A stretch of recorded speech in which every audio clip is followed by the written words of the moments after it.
It was her first time wearing a super short skirt to work, when the boss immediately sent a warning email. She nervously clicked to open it, only to find that the boss was actually teasing her, asking if her skirt was feeling unwell. Faced with this blatant harassment, Jones was both surprised and pleased. In the email, she boldly cracked back, then observed the boss's reaction with interest. The other party was indeed amused, and Jones couldn't hide her heart fluttering. Despite knowing the boss was a player, Jones still started a flirtatious tug-of-war with him. In the following days, she deliberately dressed sexily and swaggered through the office, and the boss would always send an email a few minutes later. Liking your huge waves rather than your top? Jones was immersed in it, becoming more and more infatuated with Daniel. This day, she had just entered the elevator. Daniel followed her in. Jones's smile was as hard to suppress as an AK. The flirtatious atmosphere became increasingly alluring, but soon an extra person came into the elevator. However, Daniel's hand unconsciously found its way to Jones' buttocks. After getting out of the elevator, Daniel took the initiative to invite Jones to dinner, but Jones played hard to get. Maybe another night. How about the next evening? We'll see. Jones wanted to dominate this relationship, but she didn't expect this would become the beginning of her heartbreak. Jones is 32 this year, but still single. She yearns for true love, but hasn't met a reliable man. However, on Christmas Day, her mother arranged a blind date for her. The tall-back view of the man gave her a little flutter. But the next moment, his old-fashioned deer sweater made her instantly lose interest. The personalities of the two were just like their outfits. One bright and one dull. Jones never let go of her cigarettes and spoke impulsively. This makes the rigid Darcy feel very hard to accept. Mom, stop arranging blind dates, especially those who speak without thinking and dress with no taste at all.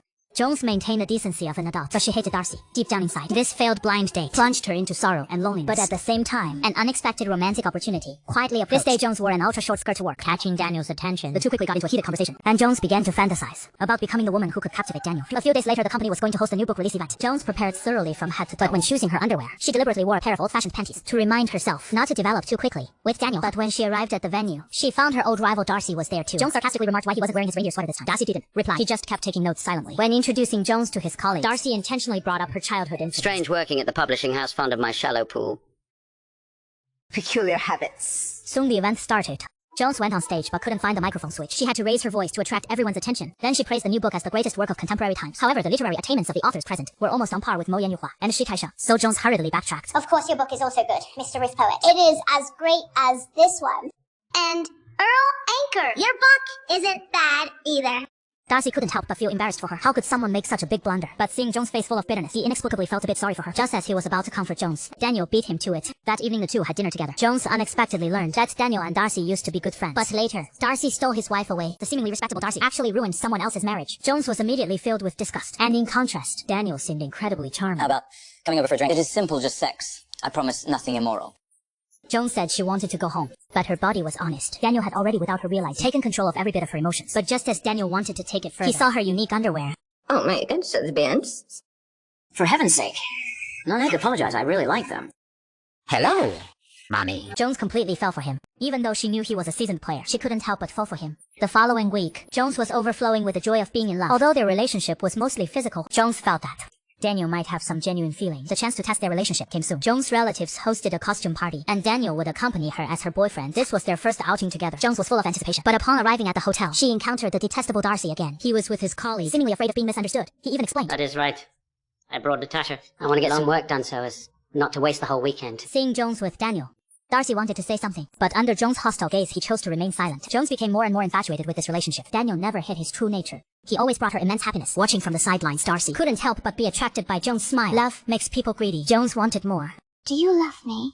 Shut up or I'll do it again. Do you love me? Not first.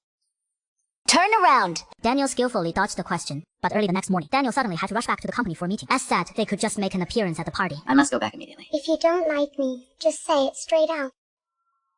I really can't see how important this meeting Daniel is. became impatient. He said Jones only knows how to wear see-through blouses and miniskirts all day. How could she understand how important his job is? These words hurt Jones' self-esteem. Daniel realized it was inappropriate and reverted to his previous tenderness and thoughtfulness, while Jones, who had already been manipulated, couldn't bear to blame him at all. Not long after, she wore a bunny girl outfit and went to the party alone. But the dress code for the party had been cancelled without her knowing. Everyone there was dressed very formally. Oh my god. To make matters worse, Darcy and his female colleague were also there. The news of Jones being single caused a sensation at the party. I hope he deserves Bridget. I can confidently say he doesn't. Based on your past history, you would say the same thing. Darcy was completely baffled, not understanding where Jones' hostility came from. But before he could figure it out, his female colleague took the opportunity to call him away. The two parted ways again in displeasure. After the party ended, Jones only wanted to see Daniel, but he advised her to go home first and promised to come find her after finishing work. At that moment, Jones suddenly heard some noise from the bedroom. She became suspicious immediately, but the bedroom was empty. Jones suddenly felt very embarrassed. At some point, she had become so insecure. Also yesterday, I said I love you. That wasn't true. It was just to create an atmosphere. I know. However, Jones' intuition was right. The piece of women's clothing on the hanger made her wake up as if from a dream. She ran upstairs to the bedroom. The woman was almost naked and still wearing a proud smile. At this moment, Jones felt a chill run through her body. Didn't you say she was very thin? Jones walked home in a daze. She couldn't believe the sincerity she had given her all to was so easily dismissed and mocked by the other person. But compared to the pain of a breakup, what broke her heart even more, that an ordinary and slightly overweight girl like her was never even on Daniel's radar. I guess you are the first to know. We're engaged. Jones was completely devastated, but after wallowing for a while, she refused to let that cheating couple defeat her. She vowed to cut off all emotions from now on and become a strong woman like a female eagle. To get away from Daniel, she started sending out resumes like crazy. But one interview after another didn't go well. Jones' mindset completely collapsed. Why think about working at a television station? Because sleeping with the boss means I must. Great. Start work on Monday. Jones immediately handed in her resignation. But some people just don't love you yet. Refused to let Daniel threatened her with a contract to make her stay. The supervisor, however, stepped up to defend Jones. I'd like to see what happens if she caves. A spineless woman like her deserves to be fired anyway. Daniel insisted. He truly wanted Jones to stay. Thank you for saying that. If I stay, I'll have to work so close to you. Frankly, I'd rather wipe Saddam's butt. Everyone looked at her with nothing but respect, and Jones' bold exit made Daniel realize for the first time that playing with someone's feelings makes you the real loser. Soon Jones was about to do her first broadcast. The director asked her to slide down the fire station pole. But as soon as Jones appeared, the cameraman said the recording hadn't even started. What's going on? She's supposed to slide down, not climb up. Oh no, this is bad. And just like that, Jones exposed herself in front of the entire nation. Her career and love life both hit rock bottom. Her married friends didn't spare her either. Old maid, you need to hurry up and get married and have kids. Time's running out.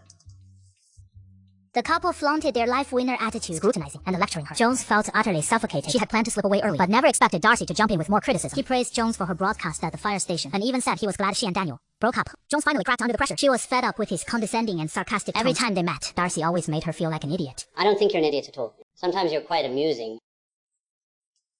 Your mother's also quite odd, and your speech was absolutely terrifying. You blurt out whatever comes to mind without ever considering the consequences.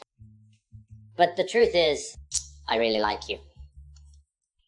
Aside from your smoking, drinking, vulgar mother, and incessant whining.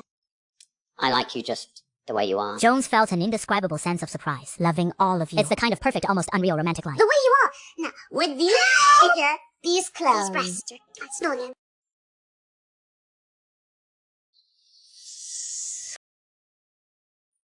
But this is coming from someone you hate. Yet, Jones suddenly felt uncertain. Where exactly is the line between love and hate? Before she could figure it out, a crisis changed their relationship. That day she came to the court to interview 2 human rights activists, and coincidentally ran into Darcy again. Good afternoon.